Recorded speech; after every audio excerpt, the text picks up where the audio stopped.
25th anniversary of Arunachala Ashrama, Nova Scotia, Canada. On Sunday, August 31, Arunachala Ashrama, Bhagawan Sri Ramana Maharshi Center in Nova Scotia, Canada, observed its 25th anniversary. The temple, Sri Arunachala Ramana Mandiram, was full to capacity as devotees traveled from the US and different parts of Canada to assist in the preparations and join the activities scheduled for that day. Vegetables from the Ashrama garden were harvested, and many lady devotees tirelessly prepared dishes to serve guests. Even to mention the names of all the selfless workers would not adequately recognize the rare virtues of kindness, generosity, devotion, cheerfulness, and humility demonstrated on that day. Bhagawan alone can and will vouchsafe to them their well-deserved rewards. Srimati Susila Ramanan, the wife of the president of Sri Ramanasramam, kindly accepted our invitation, flew from Detroit and participated in the function. With her versatile voice, she engaged the rapt attention of all the devotees by singing the Tamil songs of Saranagati Ramaswamy. His song Saranagati has long since become a classic among the devotees of Sri Maharishi. Bhajans, talks, and pujas were followed by prasad, a full meal served to all the guests and devotees. A special photo of the master was printed to mark this occasion, and it was distributed free to all the devotees that day. Altogether, 1,000 of these prints were sent complimentary to devotees around the world. The following talk is given by Dennis Hattel. He has been a member of the Nova Scotia Ashrama since its inception 25 years ago. Today, we are observing the 25th anniversary of Arunachala Ashrama in Nova Scotia, and to understand this ashrama in a larger context, I would like to describe to you something of its origin, its ideals, and ultimate purpose in today's society.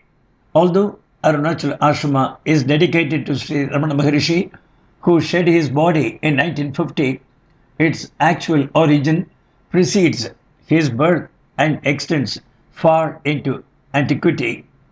This ashrama represents the ideals and thoughts expressed in the words and actions of numerous saints, mystics, sages, and great spiritual personalities who lived on every continent of this earth down through the ages.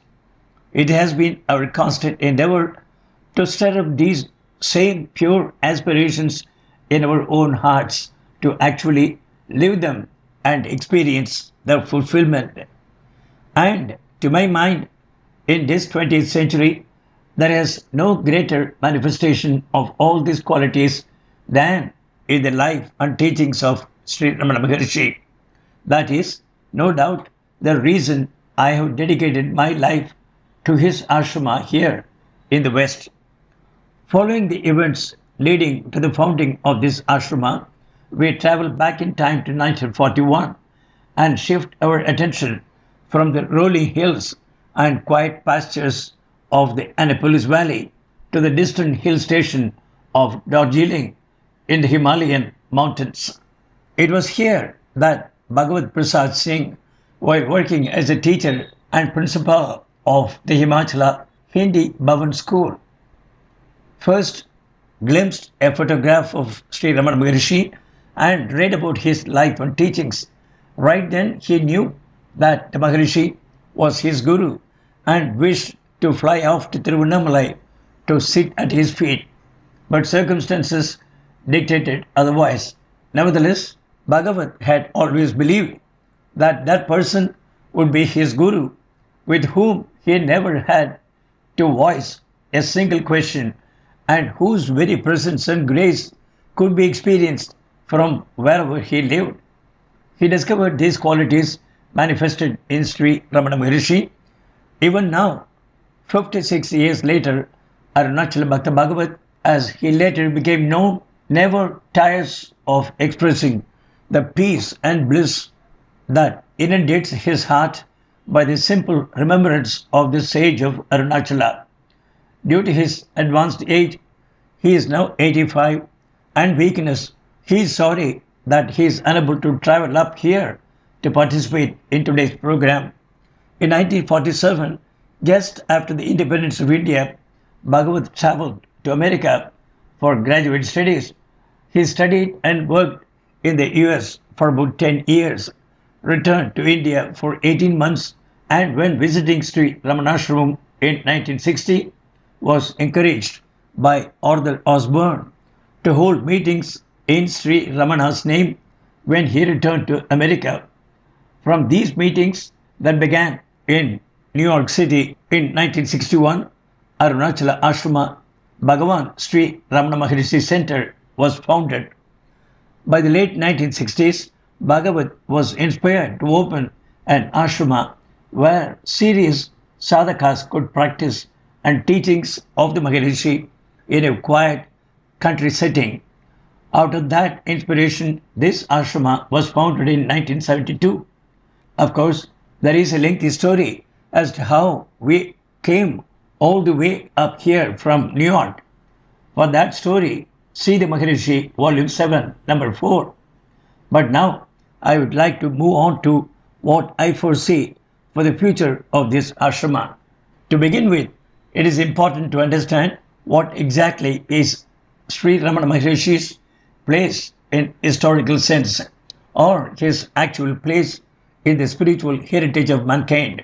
Genuineness, or a thing of true and lasting value, must not only withstand the test of time, it also must enable individuals from every generation to irrevocably prove its inherent worth. It has only been about 50 years since the Maharishi shed his mortal frame. Obviously, we do not see millions lining up to view his tomb. We do not read about his life and teachings in the newspapers here, or see his image broadcast across the multimedia of our day. Does that mean that his contribution to mankind has been forgotten? No, it hasn't. The truth is that the mainstream of the present day society may never know anything of Sri Ramana Maharshi. They also may never stop to question, what is death? Does life have an ultimate meaning and purpose? What is the greatest good? And what is the greatest happiness? And who am I? The vast majority of people will never investigate these matters deeply. But for those who sincerely do, the life and teachings of the sage of Arunachala will shine forth like the effulgent rising sun after the long dark night of sadness and confusion.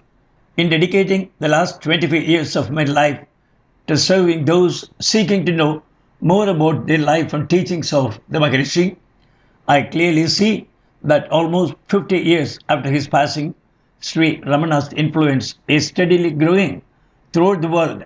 Centers dedicated to him have sprung up in India and many other countries on every continent. I daily receive mail, telephone calls, and email from inquiries from all corners of the globe.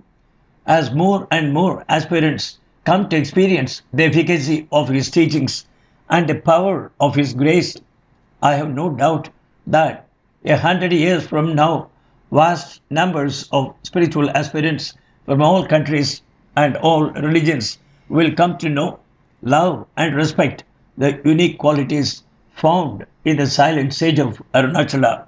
The Maharishi left us for a very direct path to experience the ultimate spiritual truth. He did not start a new religion, but emphasized the essential truth in all religions. He never desired that seekers should change their religion or give up whatever spiritual practice they may be doing. He simply wanted all of us to look deeply within ourselves and discover the essence of our being. From his experience, he knew that if once this is found, unalloyed happiness universal vision, and all goodness would follow. Similarly, we here at Arunachala Ashrama desire that everyone only look deeper into themselves to understand the simple unity underlying each one of us.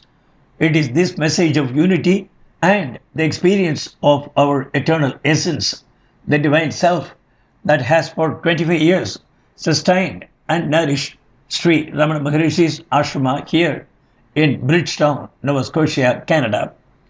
When the sage was born in 1879, and by coincidence, it is the same year this temple building was built, his mother was attended to by a blind midwife.